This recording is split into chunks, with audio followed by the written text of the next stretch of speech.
Waalaikumsalam warahmatullahi Alhamdulillah Rabbil Alamin.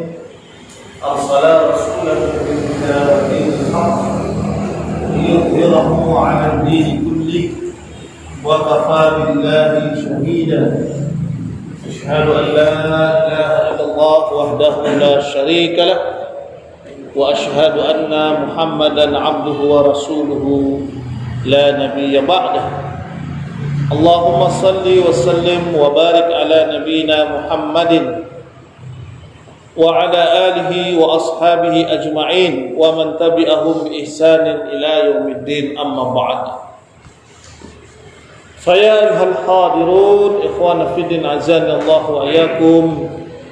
Saudaraku sekalian, jamaah pengajian pimpinan cabang Muhammadiyah dan Pasar Barat yang mudah-mudahan senantiasa dirahmati oleh Allah Subhanahu wa taala. Kita lanjutkan pembahasan kitab himpunan putusan tarjih, yaitu kaifiyatut tajhiz, ya, dan kaifiyatu ghuslil mayyit. Sekarang kita membahas kaifiyatu ghuslil mayyit. Kaifiyah, tata cara memandikan mayit, ya. Sebelum kita akan membahas tata cara memandikan mayit ini, maka antum perlu ditarghib, ya, diberi motivasi, ya, diberi motivasi berdasarkan hadis yang sahih, ya, dari Rasulullah sallallahu alaihi wasallam tentang keutamaan memandikan jenazah.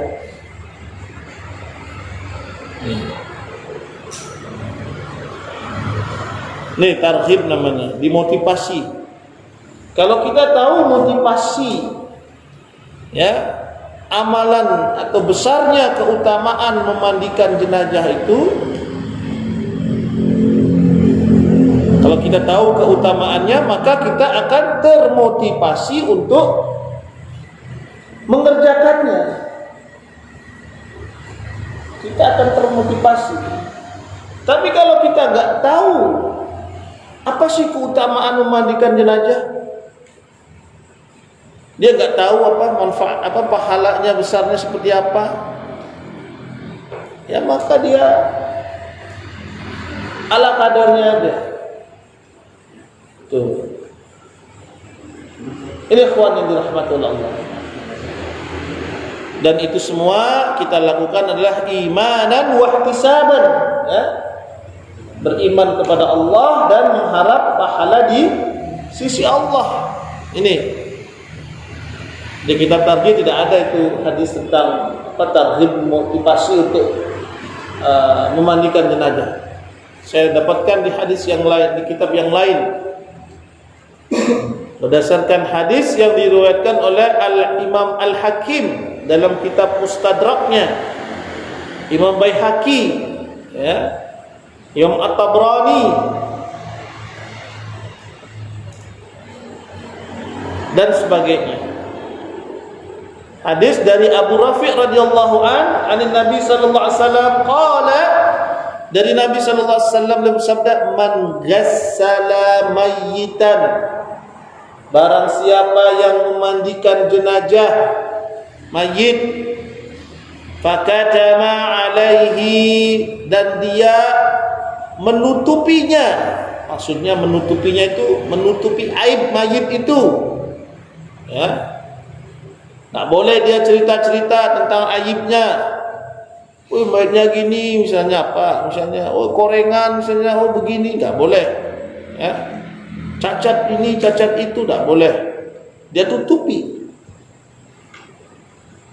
Ghufira lahu, maka akan diampuni baginya dosa-dosanya itu arba'ina marratan, sebanyak 40 kali.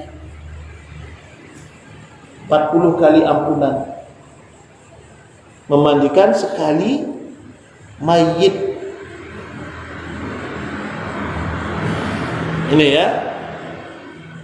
Dalam hadis yang lain dari Abu Umamah disebutkan dengan redaksi yang berbeda, man ghassala mayyitan, barang siapa yang memandikan mayit, fasatarahu satarahu Allahu minadz-dzunubi, kemudian ia menutupi aib mayit itu, ya, maka Allah pun akan menutupi aibnya dari dosa-dosanya. Ditutup oleh Allah dosa-dosanya. Wa man kafanahu, dan barang siapa yang mengkafaninya, kasahullahu minas sundusi, maka Allah akan berikan pakaian, ya, di surga nanti dari kain sutra yang halus. Memandikan, mengkafani. Ini ikhwan yang dirahmati oleh Allah Subhanahu wa ta'ala, ya. Apa keutamaannya tadi? Yang pertama, memayitkan jenazah, kemudian menutupi aibnya. Allah akan berikan ampunan sebanyak 40 kali ampunan. Ini yang pertama, keutamaan yang pertama. Keutamaan yang lainnya, barang siapa yang memandikan jenazah lalu dia tutupi aibnya, maka Allah akan menutup dosa-dosanya, ya, akan menutupi kesalahan-kesalahan dari orang yang memandikan tersebut. Pada hari kiamat tentunya ditutup kesalahan kita. Nah, itu ikhwan yang dirahmati oleh Allah. Hadis yang kedua tadi diriwayatkan oleh Imam At-Tabrani dalam kitab Al-Mu'jamul Kabir.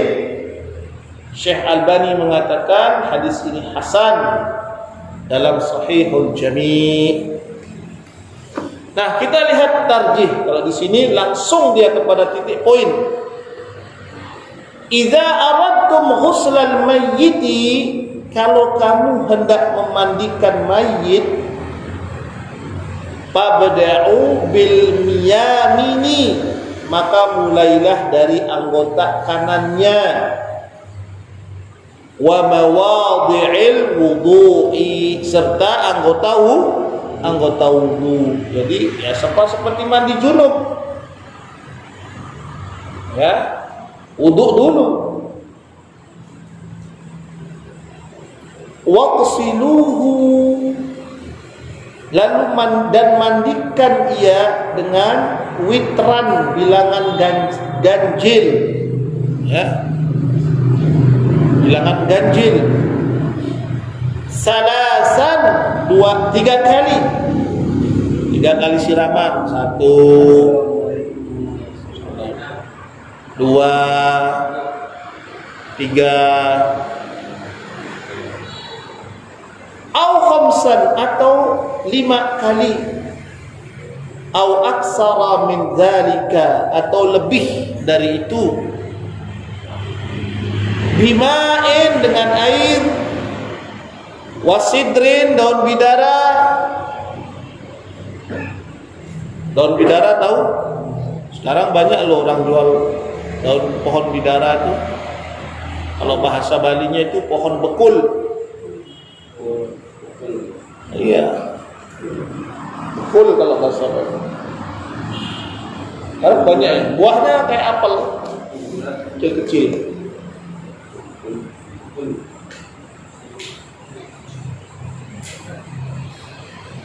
Waj'alu fil ghaslatil akhirati, dan jadikanlah pada, ya, siraman atau yang sini ghaslatil akhirah, pada cucian yang terakhir, kafuran, yaitu dengan air kafur. Berarti pada cucian terakhir airnya dicampur air kafur, purbarus maksudnya. Au syai'an minhu, atau sesuatu, ya, sesuatu darinya. Au syai'an minhu, maksudnya ataupun sedikit, maksudnya ya.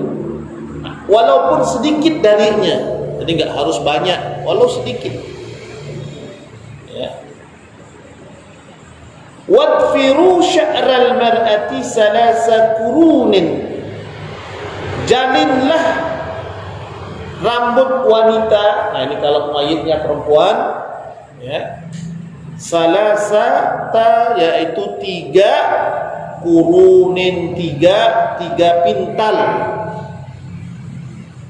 Kalau mayitnya perempuan, rambutnya dijalin 3 pintal. Kalau panjang tentu rambutnya, ya, kanan, tengah, samping. Summa jaffifuhu, lalu keringkanlah, binahwi min syafatin, ya, dengan semacam handuk atau semisalnya. Wal yaghsilir rajulu, laki-laki memandikan laki-laki, ya. Wali ahadiz zawjaini an yaghsilal akhar, suami istri, zawjaini itu suami istri, ya, boleh memandikan satu dengan yang lainnya. Waqtumu aibahu, dan tutupilah aibnya kalau ada celah. Tutupi aibnya, ya, bila ada celah pada tubuhnya. Ini ikhwan. Sekarang antum lihat dalilnya. Dalilnya dari poin 13. Halaman berapa Pak Agus? 36 23. Ya, ada yang 237 cetakan lama, yang cetakan baru 239. Tentang cara memandikan mayit mulai dari anggota kanan dan anggota wudu.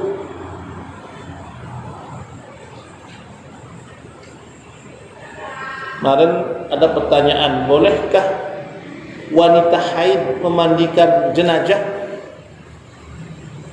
Ayo, bolehkah? Bismillah.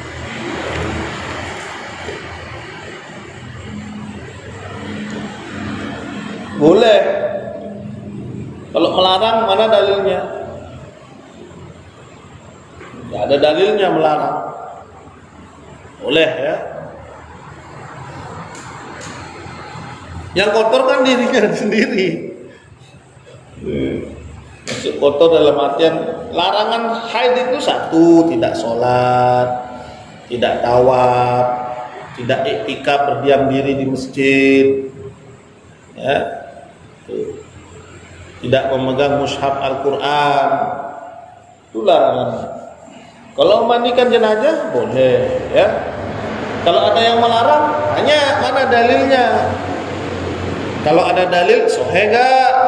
Jangan ngarang-ngarang. Nah, kita lihat sekarang di sini hadisnya tentang memulai dari anggota kanan, bagian anggota tubuh yang kanan dan anggota wudu. Di hadisin Ummi Atiyah, dari hadis Ummu Atiyah, qalat, ia berkata, qala Rasulullah sallallahu alaihi wasallam fi ghasl ibnatihi, ya, Rasulullah sallallahu alaihi wasallam bersabda ketika anak perempuan beliau dimandikan. Nabi anak perempuannya 3 meninggal duluan.